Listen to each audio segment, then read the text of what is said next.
So ngayon naman guys, ituturo ko sa inyo kung paano ko ilagay yung yung cover sa niya, yung linen niya, ilagay dito. Ayan, maganda lang pag medium guys, pero pag guys, yung family size, grabe ang hirap nun. Ayan.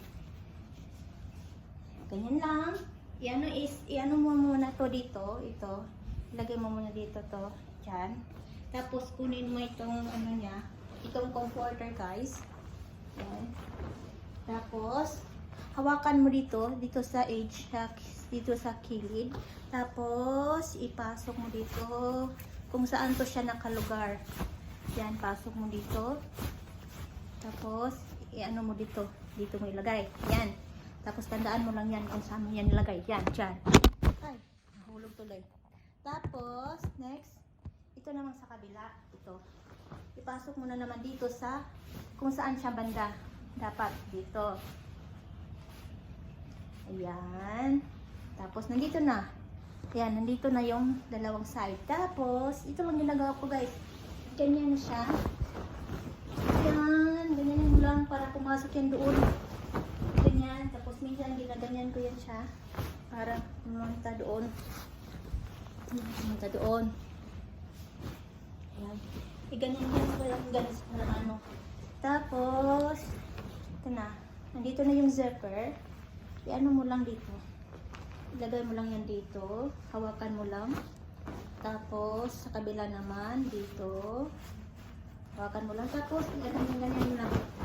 Yan, okay na siya. Tapos, yan. Ganyan mo lang siya para mag-ano yan sa loob.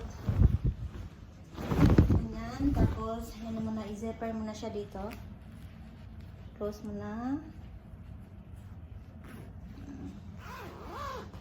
Ganyan, mabilis lang guys pag single yung niya, comforter. Pero pag family size, grabe, ang hirap. Buti yung sa amo ko. Pinalitan nila ng ganito yung comforter nila. Madali lang pag paglagay ng comforter. Yan, ayan na siya guys. Yan, ganda na siya tingnan. Ayan, sa loob na lahat. Anuhin mo lang yan para maganda tingnan sa loob na hindi nagkulubot. Yan, dito na siya lahat. Yan. Iba ang bilis lang guys, So, ayan. Hayop na hinihingal ako.